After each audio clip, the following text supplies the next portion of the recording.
સમગ્ર ઘટના બની છે. ડીસા 1 એપ્રિલે ડીસા ખાતે ગોડાઉનમાં જે ફટાકડાની ફેક્ટરીમાં 21થી પણ વધારે લોકોના જે મૃત્યુ થયા એ પૈકીમાં ડીસા જે મેહુલ કરીને પંચાલ સમાજના દીકરાનું પણ એમાં મોત થયું.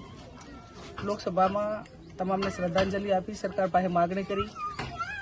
ઘટના દર્દભરી ઘટના એટલા માટે કે ઘણા બધાના તો અંગો પણ ઘણા દૂર દૂરથી એના DNA ટેસ્ટ કરાવીને પરિવારજનોને પોતાની બોડી પણ જે પરિવારોને મળવી જોઈએ એ નથી મળી. ઘટના એ બને ત્યારે વહીવટીતંત્ર 2-3 દિવસ તપાસની ટીમો ના તે બધું કરે. આ ગેરકાયદેસર હતું, બિનઅધિકૃત હતું. અહીંયા ફટાકડા માત્ર ગોડાઉન તરીકે જ મંજૂરી લીધેલી એને બનાવવા માટેની કોઈ નથી.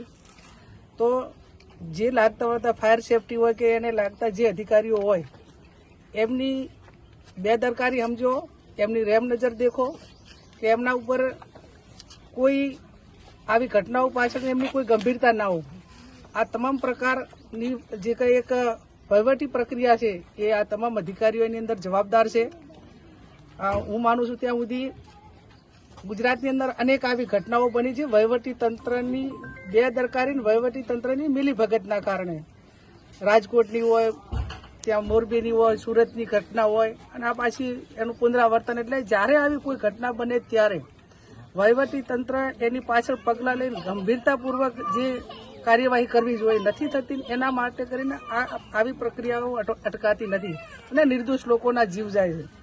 આજે આ પરિવારનો વધારો થઈ ગયો છે. આજે એમની આપણે એક હમદર્દી જો હોય, એમની વેદના, એ વેદનાને સરકાર વાચા આપે, એમને પૂરેપૂરો ન્યાય આપે. વળતર માત્ર આપવા પૂરતું આપ્યું છે. એક પરિવારને 10 લાખથી વધારે પણ વળતર આપવું જોઈએ એમની આર્થિક પરિસ્થિતિની વર્તમાન સ્થિતિ જોઈને. એટલે આ બાબતમાં રાજ્ય સરકાર પાસે પણ વાત કરશું, કેન્દ્રમાં પણ કરી છે. હું ભગવાનને પ્રાર્થના કરું આ તમામના આત્માઓને શાંતિ મળે, એમના પરિવારને દુઃખ સહન કરવા માટેની ભગવાન શક્તિ આપે અને અમારા લાયક જે કંઈ નાના મોટું કામ હશે એમને જે મદદ કરવાની છે પરિવાર ઉપર કાયમી અમારી રહેમ નજર રાખીને એમને મદદ કરવા માટેના પ્રયત્નો કરીશું. દુઃખની સાથે કહેવું પડે કે મધ્યપ્રદેશના 20 જેટલા શ્રમિકો હોય અને લોકસભામાં એમના 26 સંસદોમાંથી કોઈ શ્રદ્ધાંજલિ માટે 2 શબ્દો પણ રૂલિંગ પાર્ટીના MPઓને ટાઈમ પણ નથી મળ્યો અને એમને વેદના પણ નથી. એમના સ્ટેટના લોકો પ્રત્યેની જે સંવેદના હોવી જોઈએ એ પણ નથી કરી. દુઃખની વાત છે. ખેર એ એમનો વિષય છે, પણ અમે અમારાથી જે કંઈ થતું છે કરવા માટેના પ્રયત્નો કરીશું. ફરી આ તમામ આત્માઓને ભગવાન શાંતિ આપે એવી પ્રાર્થના. લાગે છે કે ગેરકાયદેસર ફેક્ટરીઓ કોઈ ભાજપમાં